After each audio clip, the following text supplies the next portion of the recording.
Welcome to the Remarkable Retail Podcast, Season 10, Episode 22. I'm Michael LeBlanc. And I'm Steve Dennis. We are introducing a brand new segment today that we will hope will be as fun to listen to as it was to record, the Analysts. Our intention is to make this a regular feature of the show and is designed to gather some of the retail industry's top analysts to discuss the most important retail stories right here, right now, while gleaning the most important insights for our listeners. Introducing our expert panel, all of which have been previously guests on the show.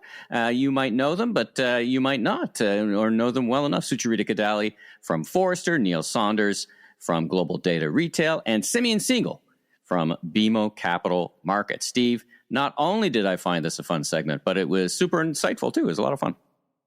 Yeah, I think people will really enjoy it. If they don't, keep it quiet. No, if you'd like to don't share. Don't share. If you'd like to see us always, not just with this segment, but if there's something different you'd like to see from us, shoot us an email or contact us on social media. But I think it's really interesting, and we had so much to cover. We're going to do it in two parts as well. So part one this week, part two next week. Let's just dive right into the news because we got a lot of content both in the news and, more importantly, get to our new segment. I guess we should start. We should mention, because it adds to the turmoil within which retailers operate, the ending of the first friendship. Yeah, well, we got the.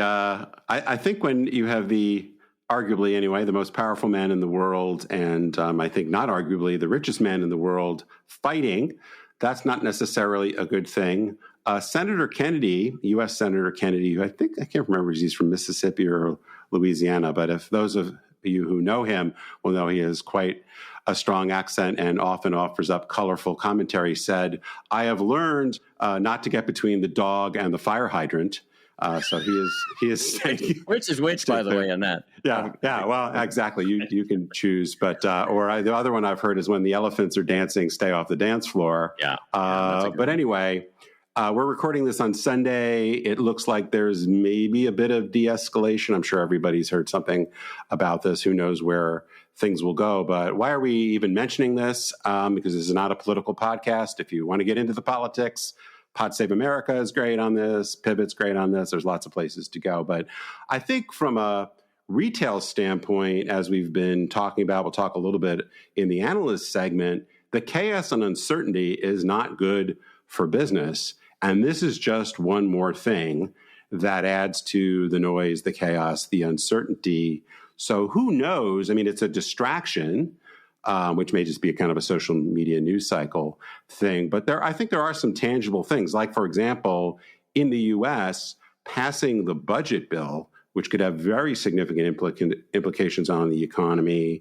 What happens with tariffs? If Trump is all distracted by this, does that affect the way countries think about getting some of these deals across the finish line? What power they have? So, I mean, I do think there are some potential negative outcomes from this if things don't settle down more quickly. From a leadership standpoint, and I'm not going to spend much time on this, but those of you that are familiar with my work, particularly around my book, Leaders Leap, know that I try to characterize what makes for leadership. And I guess there's 3 points I would make.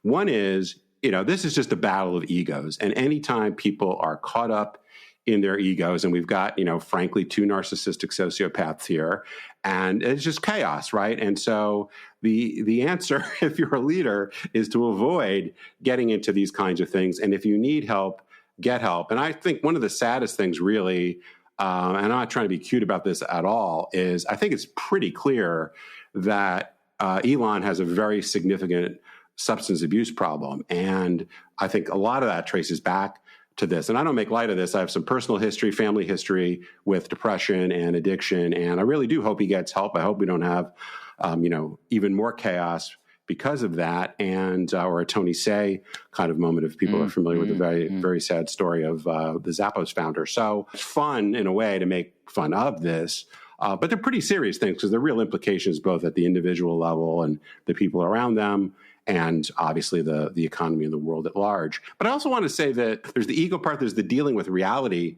part of it, just because I don't want to make this political. We can absolutely look at similar kinds of things that have happened with the Democrats and with Joe Biden. I mean, Joe Biden also in the news. Yeah, also in the news again. Yeah, very topical. Yeah. Jake Tapper's book, probably people are hearing something about that, where Biden's ego kept him or propelled him to run for office when clearly, I think, regardless of where you are on the political spectrum, that was a bad idea. And people around him's inability to deal with reality and just kind of this denialism and propelling nonsense and protecting. So, we need to be in reality, as we talked about a little bit last week. We need not to get our ego in the way. That's what courageous leadership is about. And that's the kind of leadership we need to take action in difficult circumstances and hopefully innovate and do all the good things we talk about all the time on the podcast. So thanks for coming to my TED Talk. Let's move on. Let's move on to the macroeconomic stuff. And it mostly focused, some news mostly focused on the jobs and the job situation and people. Talk about it. Yeah, well, we're still in this interesting period, and we talk a little bit about this with our analyst, and this is not really about the tariff stuff, which we talk about all the time, is if you're trying to figure out what's going to happen with the world economy and the U.S. economy in particular, there's kind of this vibe session. Like there's a lot of bad feelings. There's a lot of signs that maybe things are starting to slow down, and we're definitely seeing data about price increases. But the main thing I think that is keeping the economy together when you separate out all the surge buying and all that kind of noise is that the job market continues to be very strong in the U.S. Probably the strongest job market. You can speak to Canada. I think Canada's unemployment rate's more like in the high sixes, right?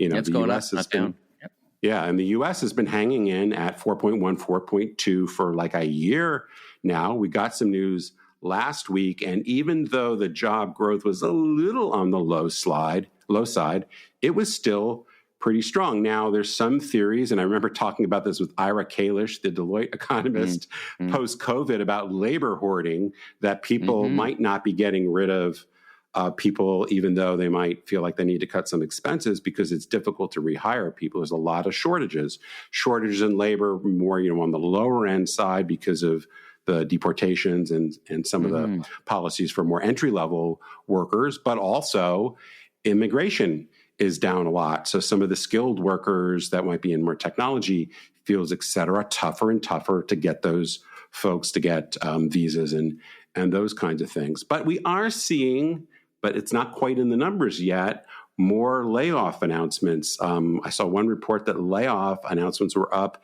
80% year over year. Now, the layoff announcements, these people may not have been fired yet, or they may be leaving, but they haven't filed for unemployment. So some suggestion that this picture could start to change quite a bit. Also, some reports, I believe it was the CEO or co-CEO or COO from Anthropic, one of the big AI players, said, we used to say that AI is not going to cause people to lose their jobs. Now he's starting to say, actually, we're starting to think that a lot of the entry-level kinds of jobs are very much at risk, and maybe like half of them are going to go away in the next few years. So that's kind of scary. We're also seeing firms like McKinsey, a lot of the consulting firms, dramatically cut the number of people they're going to hire out of universities and business schools, as well as making some targeted reductions because AI is allowing them to replace those people. So I don't think there's any evidence that AI is having a massive effect on the job market, but I think there's starting to be more suggestion that that's maybe closer in. So this is one to watch. I would say some leading indicators that things might get quite a bit tougher, but overall, there's a supply shortage. And that's probably going to keep the U.S. labor market relatively resilient for the foreseeable future. Quiet on the tariff front, other than here in Canada, where we had steel and aluminum bump up to 50% tariff. But give me some news. Thank you for that. Give me some news around the other broad swath of tariffness. Well, relatively quickly, because it was comparatively quiet, and we will talk about this a bit with our analysts just here in a few minutes. But just as a reminder, July 9th is the official deadline of when Trump has rescinded, I guess, the reciprocal tariff. So that's coming up pretty quickly. And again, we're recording, as I said, we're recording on Sunday. Still no deals have been done, but supposedly Trump had some conversations with President Xi, as well as some rumors about some other conversations. The German chancellor was visiting the president last week. That was a wild session if you want to Why that war didn't go so well for you guys. Yeah, yeah. Yeah. I feel like anytime you're talking about Nazis, it's not going to go super good. So we've also got the G7 meeting coming up, I guess the week after next, which may be an opportunity for Trump and Carney to get back on track. They'll be in, I think you pronounce it Kananaskis. Is that correct? Kananaskis in Alberta near Banff, which is a beautiful part of the country that I've been to. And you know way more about this. What's the perspective from up north? Yeah, the interesting thing about the G7 is the more important meetings happen in the run-up to the G7. So Rubio has already been here, for example. So all the G7 nations get together in a series of meetings leading up to the big meeting itself. So yeah, it is. I do think it is one of those catalysts for discussion. And of course, we've got a new prime minister, which is another catalyst for discussion. So sure. We've been less negotiating in the public realm and more building up to this, I think, behind the scenes. So I do expect it does build up to something. We just invited Modi from India. As Canada, we need to repair our relations with India and China to be a trading nation. So it should be an interesting session. Now, I mentioned China. News from China or in and around China, the Temu and Shein numbers have completely collapsed. What do you think of their long-term? I mean, the school of thought is that they're so ensconced in consumer behavior and their business model is so advanced that, taking away de minimis and who knows, some knock on the international postage rate won't slow the momentum. Now, in the short term, that does not seem to be the case. Yeah, Temu and Shein, I mean, roughly their sales have dropped by 50%. So it's been a massive hit to them. Now they are working, a couple implications. One is both companies are apparently spending a lot more time trying to develop the European markets. So, really this story a year ago, we really talked about Temu and Shein as almost exclusively a U.S. phenomenon in terms of its market share. Now that may be starting to change. So for international listeners, brace for impact perhaps. But they're also doing other things like trying to, workarounds and these kinds of things. So I wouldn't necessarily assume that this is the steady state environment. And it remains to be seen, will the de minimis provisions stay as they are? Will there be some reduction in tariffs from China and these kinds of things? So they may get some relief, but at least for this near term, it seems to be very significantly hitting their business. And this is good news, of course, for U.S. retailers that compete directly with them. So for people that aren't familiar, and I don't have the numbers in front of me, but Shein and Temu have both gone from essentially nothing 3 years ago to $10 billion plus, or on a trajectory to be $10 billion plus businesses. So that's not nothing. And we've had many companies, including Forever 21, basically blame these guys for putting them out of business. I think that was a bit of an exaggeration, but nevertheless, to your point, they're stealing. This is not all new revenue created out of whole cloth. This is coming from, a lot of it anyway, is coming from others. So this may put a bit less pressure on some of the fast fashion players, H&M, Zara, Uniqlo, Old Navy, et cetera, as well as other players that are in less expensive merchandise. So we'll see how it plays out, but it's quite a big change and, potentially really changes the narrative going forward on them as a major factor in North America. It does remind me of the early 2000s when Amazon and other pure play retailers, so to speak, were using the tax loophole where they didn't have to charge tax outside of where they had their locations, Nexus, right? Yep. And then Congress passed the Tax Fairness Act, which leveled the playing field. But many thought, too late, you bootstrapped up a business like Amazon, and they got a momentum that was unassailable. So we'll see if the same thing holds true in the context of Temu and Shein. All right, let's talk about earnings. There's a few earnings. It's really the end of the season wrap up, but a few interesting results. Talk about them.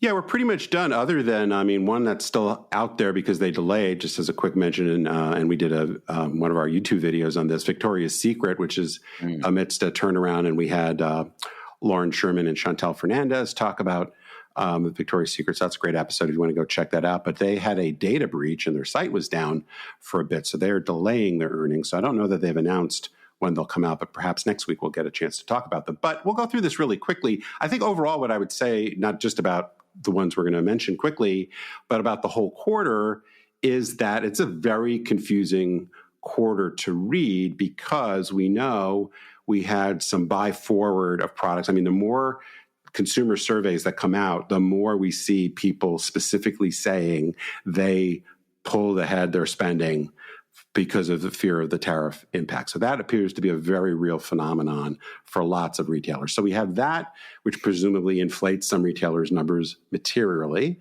And we have the inventory pull forward, which really gets more into like cash flow and return on capital. So that's not super important. So, but, now as we go into the next quarter, which for most of these retailers will be May, June, and July, we may see some hit to sales momentum. We presumably will start to see the impact of operating expenses on the bottom line of these retailers, as well as potentially some price resistance. So anyway, more to come. But specifically what happened, Lululemon reported their earnings, which were pretty tepid in terms of sales growth, okay from a profitability standpoint, but they gave very weak guidance and the stock got killed. Was it 23%? Like it was huge. Yeah. I think it's like even net about 30% for last week. So that's pretty terrible. Maybe a little bit of a panic mode, but they are, they got a lot of things going on, tons of competition for sure. They've had a harder time growing U.S. And North American sales in particular. So the tariff thing just really adds to their woes. Dollar stores, I think are going to be really interesting to look at going forward. So both Dollar General and Dollar Tree reported. Dollar General actually raised their guidance, which is puts them in a very short list of companies that raised their guidance for the balance of the year. But their sales growth for both of these guys was pretty tepid. It's about 2%. So that's not exactly booming. That's comp store sales, not overall sales, because both these guys continue to open stores. In fact, Dollar Tree, I always am shocked by these numbers. Dollar Tree, which is smaller than Dollar General, opened their 9,000th store. So these guys have so many locations. So anyway, on the one hand, you could say with economic pressures, you'd expect these guys to do better. On the other hand, as we've talked about inflation and economic pressures over the last several years, they haven't necessarily done well. So I think TBD with these guys. Now, one real star, though, out of this group, and not exactly the same kind of format, but really more dollar store value player, Five Below, which frankly I still think doesn't get quite as much attention, but they had 7% comps, which is, obviously like 95th percentile performance. Yeah. They continue to open stores. They opened 55 new stores in the quarter, and they are now at 1,826 stores. So again, when you think about, and they're just in the U.S., when you think about the store counts of some of these guys, and there's still, I think, 6 states that Five Below doesn't have any stores in. I mean, a lot of upside there. So they're definitely a remarkable retailer to watch. And then I just want to wrap up something. I think we can skip over the wobbly unicorn music here, but, we've talked a lot about, finally Warby Parker kind of distinguishing themselves from the pack of disruptors, while many other disruptors have really struggled. And Lauren Sherman, I mentioned earlier at Puck, does a lot of great retail reporting along with Sarah Shapiro. She did a piece that maybe we'll put a link in the show notes that kind of recapped where we are with the second wave of DTC darlings and essentially pointed out that really very few of them are doing well. Many are in real trouble, like we've talked about Allbirds and some others.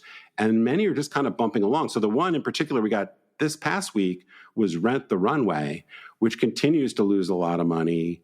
They've been talking about a repositioning. Their founder, Jennifer Hyman, has been on various conference stages the past 6 months talking about this. And so far, nothing is happening that looks to be all that positive. And I was really struck. Do could they have a tailwind with tariffs? I mean, then used goods are already here. They're not tariffed. Could that be a back half tailwind? Yes, I think in theory, and that's something that they've been talking about, they have in the Real and others that are either in the used clothing business or in the case of Rent the Runway, it's new clothing, but, it's rental. So could have a good value play, could have a good, more kind of sustainability play, though there's a little bit of issue with their cleaning solutions. Anyway, so yes, maybe that's kind of what they're counting on. But this is a stock that has lost 97% of its value over the last 5 years. I was really struck by how small a business is. They do about $60 million a quarter. Now, I know some of our small business owners will go, wow, that's a lot. But when you think about most of the retailers we talk about are, multi-billion dollar retailers, obviously Costco, Walmart, Amazon, Apple, hundreds of billions of dollars of business. So it's quite a small business. So it's kind of a question of like, how disruptive are you really to the overall retail ecosystem when you're still pretty tiny? But anyway, if you're kind of interested in the history and evolution of DTC, Lauren basically updates a lot of stuff I wrote about in Rent the Runway. So you can save your time going back to my book to see what I maybe predicted and see what actually happened. I have to say I got it pretty close to write. A little bit of a history lesson. And then very last story here, not earnings related, is Michaels, the arts and crafts players, also happen to be based here in Dallas, or just outside Dallas. They acquired the IP as well as the private label brands of Joann Fabrics. We talked about Joann's liquidating a few months back. I think it's interesting. We have seen over the last year or so quite a few companies taking advantage of fire sales, I guess, around intellectual property. We talked about HBC and Canadian Tire. Last week, we've talked about Bed Bath & Beyond's IP being picked up by Overstock, well, now called Beyond & Co. or something like that. But anyway, the former Overstock companies. People are picking up the corpses, I guess, of some of these companies. And in some cases, you're really getting, whether it's customer lists or private label brands or loyalty information, whatever that might be, they're paying 2 cents on the dollar or whatever, what you might have expected to pay a few years back. That's a wrap on the news and everything else. So let's get to part one of our brand new feature segment, The Analysts.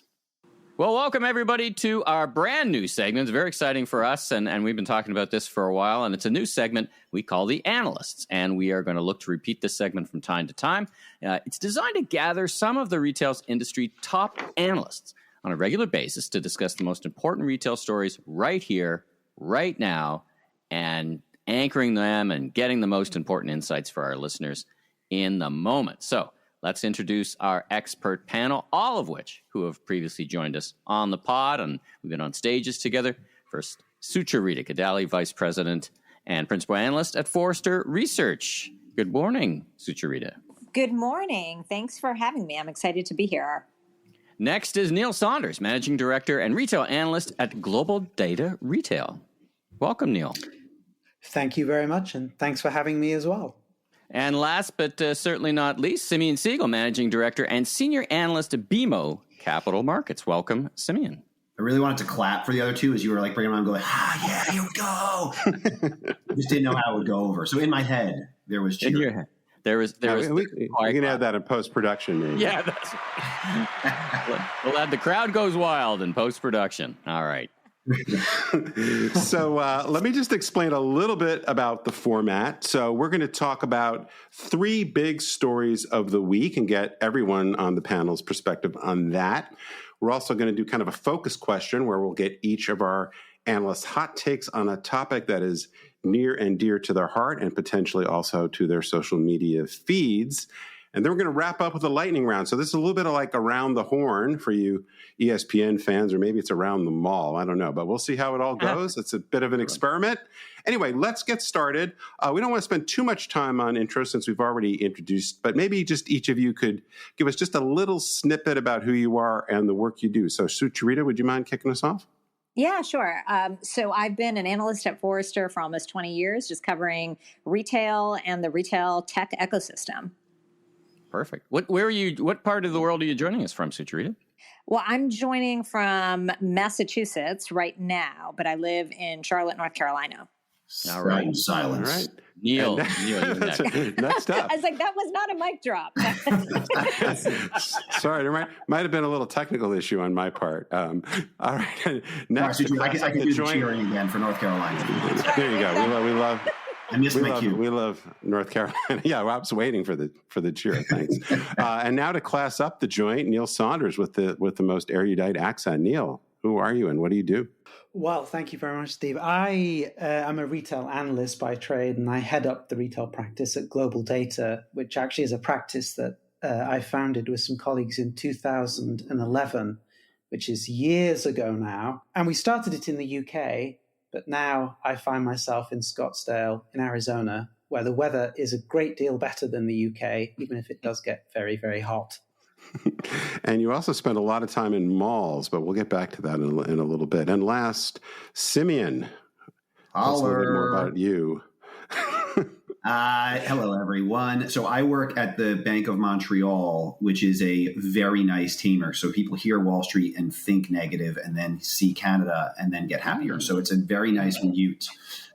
So I do the same thing as everyone else on this call, but I do it a lot worse. And I'm very excited to be present. All right. Fantastic. All right. Now, our three big stories of the week. Tariff turbulence. What did we, Steve and I, get right? We've been talking about it a bunch of episodes. And what might we be missing? 2, just what the heck is going on at Target? 3, department stores. Is there a future for the department store model? Let's get started with the first one. Yeah, so big story number 1, tariff turbulence or tariff turmoil, whatever works best for alliteration. We know that this is an ever-changing situation. Probably everybody's spending, we've already spent too much time on it. So we're trying to get some maybe different takes. So starting with Sucharita, what would you say is your best piece of advice on what retailers need to focus on amidst all this uncertainty? And maybe is there anything that you think we might be getting wrong or maybe not appreciating enough as we think about things going forward? Well, I think that the one thing that every retailer should be doing is lobbying their members of Congress that they would be potentially adversely affected if they aren't already adversely affected. I think that's really their best bet, unless they're able to get a meeting at the White House, which probably most retailers, unless you happen to be Doug McMillon, you probably aren't going to be able to get. So I hear there might also be a price tag for that. I'm just saying that too. That indeed, that too. So if they, and there may even be a price tag to chit chat with their congressional representatives too. But I'm sure the price tag is probably lower for some of those people. So I, as far as what is happening, I think that many retailers are essentially collateral damage in this crazy year of 2025. And I don't know, I mean, when you read things like Stephen Moran, the chairman of the Council of Economic Advisors, his treatise on this, and you look at all of the data on the impact of tariffs on GDP, it doesn't suggest that tariffs are the end game. It seems like they are really a means to negotiating just better terms for the United States for the debt that other countries, basically what they can help us subsidize from our military and our interest payments. And that's what all of this is really seemingly about. But the tariffs are essentially held out as, you know what it really is like? It's like the parent of a teenager who threatens to take away the car keys because the teenager's not behaving. And it's not really about the car keys. It's about getting the behavior that you want. And I think that's really what's going on, is like these other countries are the teenagers and tariffs are the car keys. So I was about to ask you, who's the parent, who's the kid in this scenario? It's these other countries, right? It's every other country. And I guess the U.S. is supposed to be mom and dad in that analogy. So who's the adult in the room in this conversation was going to be. I don't think there are any adults in the room. I know at the that's the moment. great irony, right? Is that, it is questionable how much the U.S. is really, kind of an adult here. But yeah, so I think that we are there's the end goal, and tariffs are the means to the end. And unfortunately, there are a lot of small and mid-sized retailers who may not have the ability to weather this storm, and this is not good for them. But yet they don't have the leverage to do much. And I think that's where all you can do is hope that the moratoriums on the tariffs continue, and you've got to speak up to your congressmen and women who certainly don't want jobs gone from their congressional districts. Hey, Steve, can I jump in for a second on that? Sure. By the way, I don't normally ask for permission, so I just feel like I should over here, so that's nice. But I think Sucharita's last point of the who has leverage, I think, is so important, and I think that what I think we do need to throw a distinction in is who has leverage because of tariffs is probably not the right answer. It's who has leverage in general. Who has leverage to go back to their customers. The easiest way to mitigate a tariff is to raise price, except raising price in retail is the hardest thing you could possibly do if you don't have permission to do it. And so I think that right there, who has leverage means who runs the best business, who's able to go back and say, okay, we have an extraneous factor that's coming in, whether it's tied to teenagers and parents, or whether it's tied to famines, and whether it's tied to supply, whatever it is, when stuff hits the fan, who's able to go back to their customer and say, I have a great reason to say I'm going to raise price, and who doesn't? Like, I think that is an important point. Yeah, and I may come back on that in a second. Neil, would you have anything you want to chime in on this topic?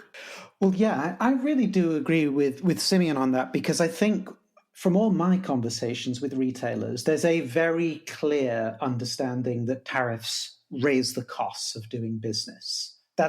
It's not debatable. It's a fact at the levels that we're looking at.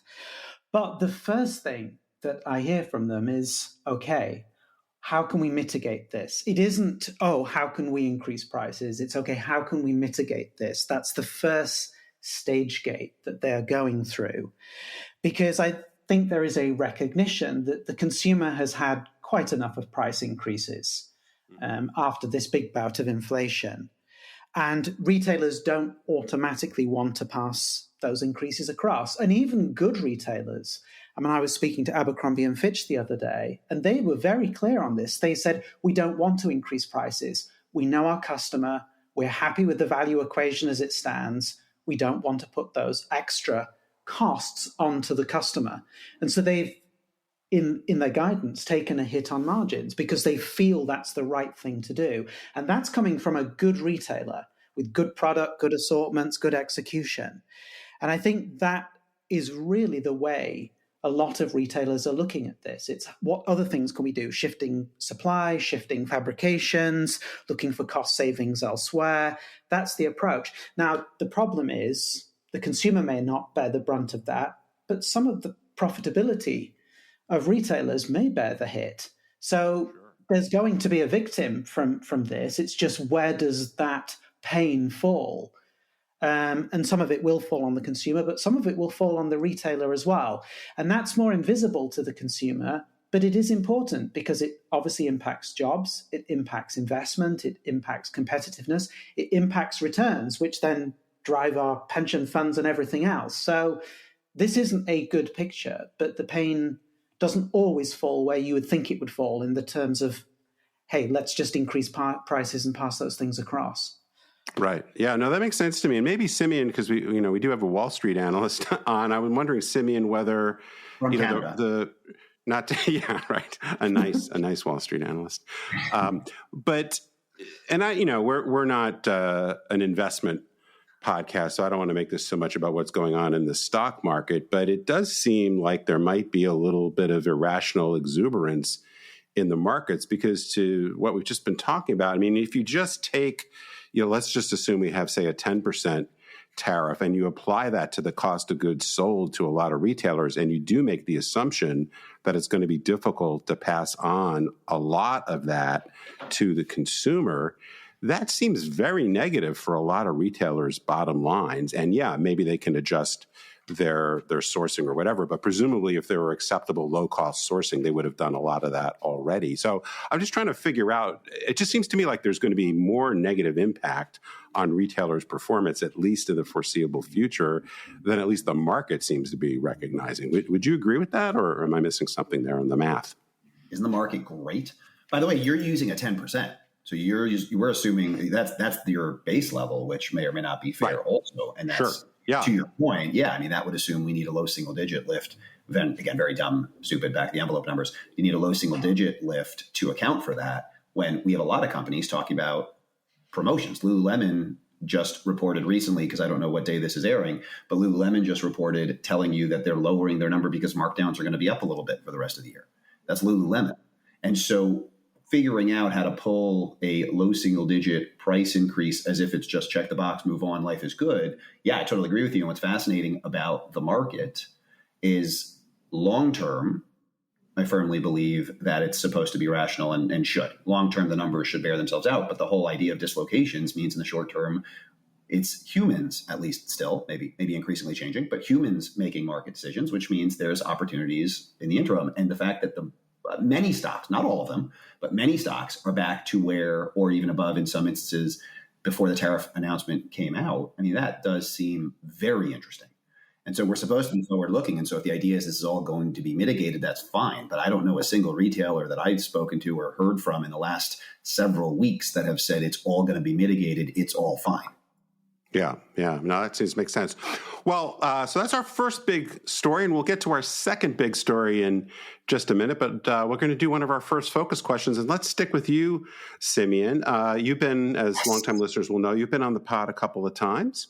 And one of the things we've talked about, not the only thing we've talked about, is kind of your philosophy around direct-to-consumer, DTC, not being all it's cracked up to be. And I remember we had a conversation about Nike's strategy probably a couple years ago. And I have to admit, I got this wrong. At least it looks like I got this wrong. But let's talk about Nike and what your expectations are about what Nike needs to do to get back on track. And are you optimistic, notwithstanding, I guess, some of the tariff turmoil that's definitely going to affect them? Yes. Notwithstanding the tariffs is a great way to frame it. So when we spoke, there was this notion, well, you and I have spoken a lot, but back when my team did this report about approaching 4 years ago now, called D2C is not all it's cracked up to be. The premise was based on math, because as you know me well, I can have a lot of opinions, which means I could be very wrong. This was just math. The math of it showed that brands pivoting to direct did not see a relative increase in revenue, margin, gross margin, operating profit, or operating margin. It just didn't happen. And so since then, I've synthesized it into this idea that people believed by going direct, you eliminate the middle person. You don't eliminate the middle person. You become the middle person. And look at the middle person's margin. It's not very good. So you don't want to be the middle person. You want to let them do their business. You want to let the third-party retailers economically and efficiently distribute your product. That was the high-level, effectively conclusion that we came to. And it seems like Nike has very much seen that now. And so this was not a Nike-specific report, but it was obviously very Nike-intensive. And they are recognizing that not only did it not give them the margin that they wanted or believed it would, nor the revenues that they wanted or believed it would, by walking away from wholesale, it created a vacuum and opportunity for their competition to step up. And so there were a lot of reasons why I think we're now looking backwards, and that report that we did that was controversial has now become consensus, or at least increasingly so.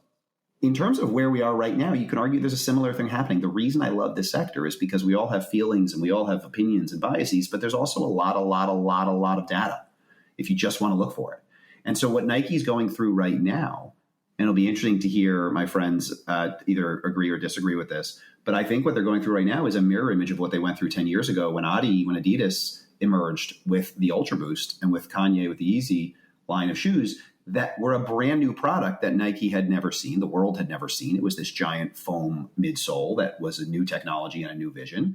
And it seemed like Nike was losing out materially. It seemed like Adi was gaining a ton of market share, but they weren't. They were gaining a ton of mind share. If you actually look at the dollars, Nike was still outselling them even on an incremental basis, not just on a total basis, even on an incremental basis. So what was happening was Nike was playing the luxury. They were stealing from themselves. They were going back to the archive. They were selling a lot of Jordans. Same thing's happening right now. You have On, Hoka, Brooks, Asics. You have all these companies that seem to be gaining a ton of mind share. But up until the last year, they weren't actually taking the market share. Nike was still flooding the market with volume, with incremental volume. What were they selling? Air Force Ones, Dunks, Jordans. They were doing the exact same thing. When Nike doesn't have a new competing product, they go back to their basics. They go back to their archives. If you do that too long, too far, you dilute your brand. I think that's what's happened.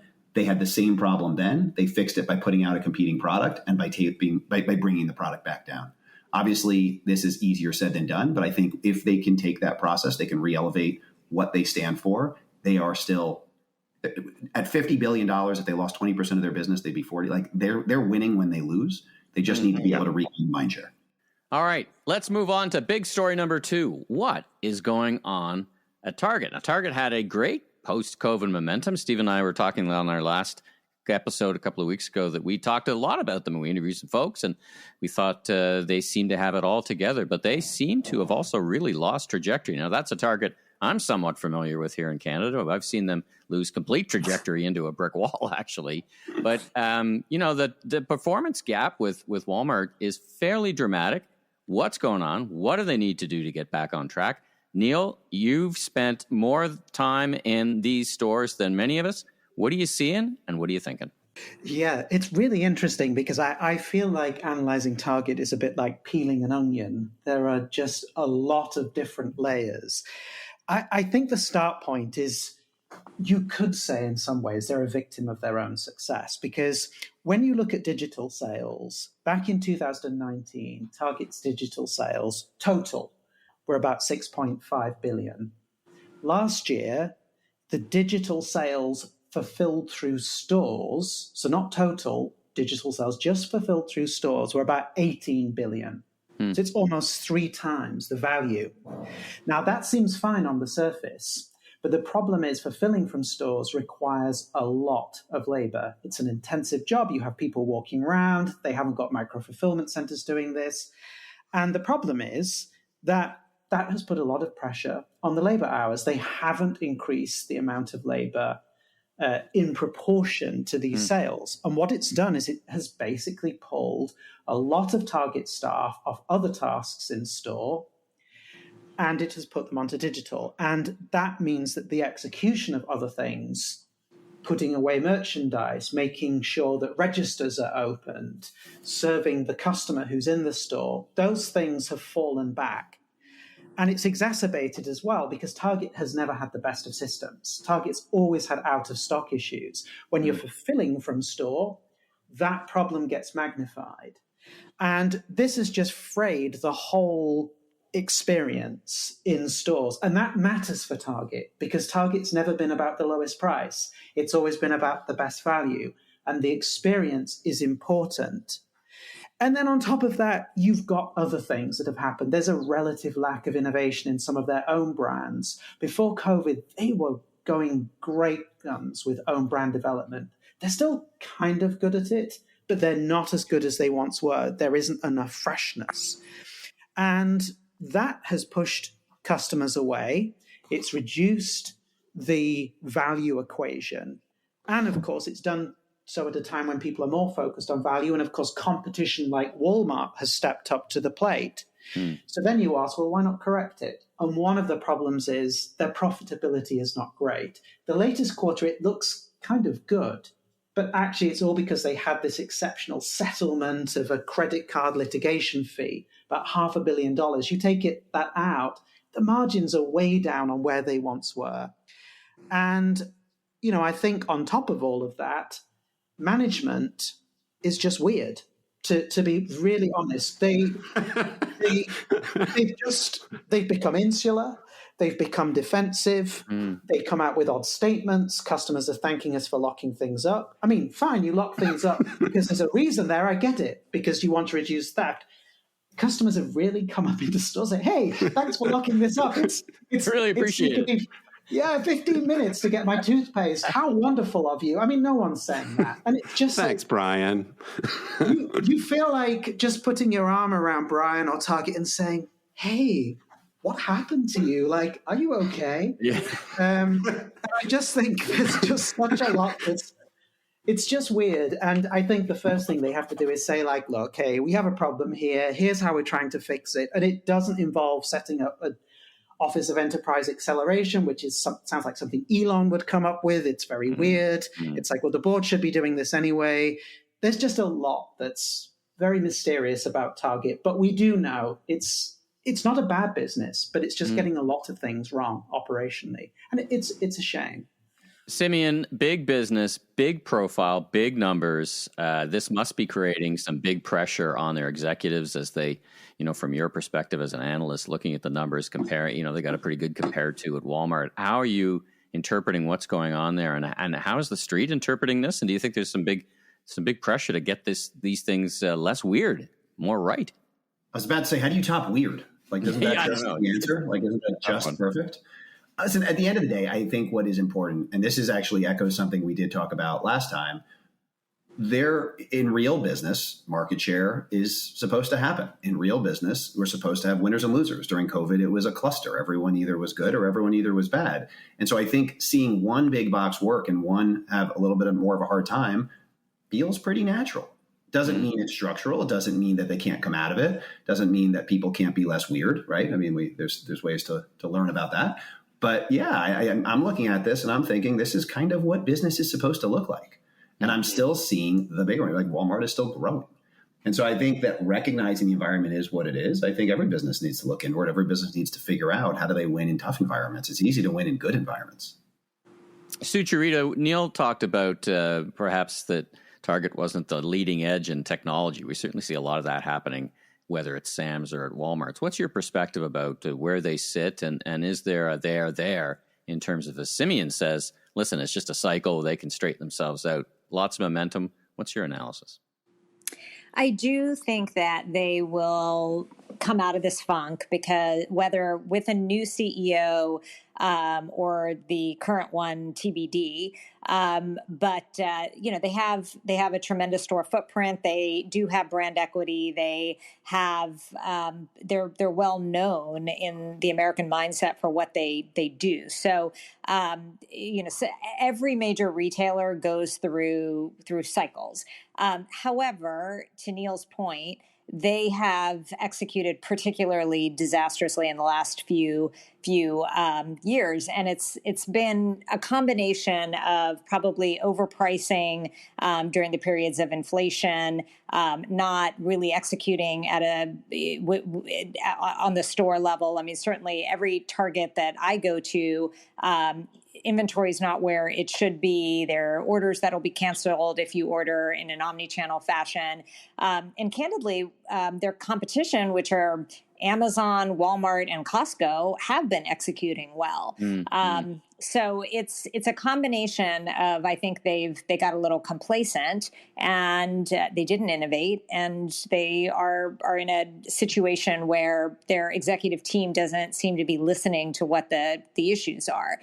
Can they rise out of this? Of course they can. They're a very great. They're a strong American brand, but they're just in a bad place. I would say right now. I like that phrase. They're in a bit of a funk. Now, I have a quick follow-up question. Many brands kind of rolled back in various ways DEI initiatives. Target seems to be taking more pain than anybody because of that. I didn't think they did more rollback. Any comment on that? Why they're the kind of focus of this more ire, it seems, than anyone else?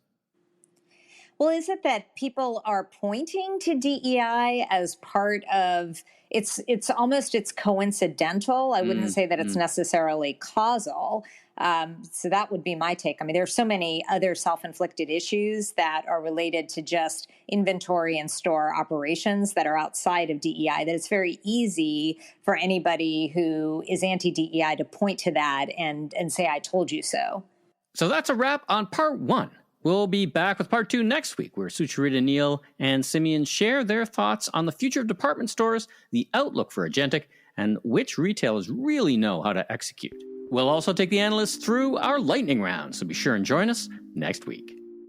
Thanks for tuning in. New episodes of Season 10 are available each and every Tuesday, so be sure and tell all your friends in the retail industry all about us. And make sure and visit our newly refreshed YouTube channel for exclusive video and our new virtual store tours. If you liked our episode, please take a moment to give us a 5-star rating on Apple Podcasts. And I'm Steve Dennis, strategic advisor, keynote speaker, and best-selling author of 2 books, Leaders Leap, Transforming Your Company at the Speed of Disruption, and Remarkable Retail, How to Win and Keep Customers in the Age of Disruption. You can learn more about me, my consulting, and keynote speaking at stephenpdennis.com. And I'm Michael LeBlanc, consumer retail growth consultant and advisor, keynote speaker, and media entrepreneur. You can learn more about me on LinkedIn. Safe travels, everyone.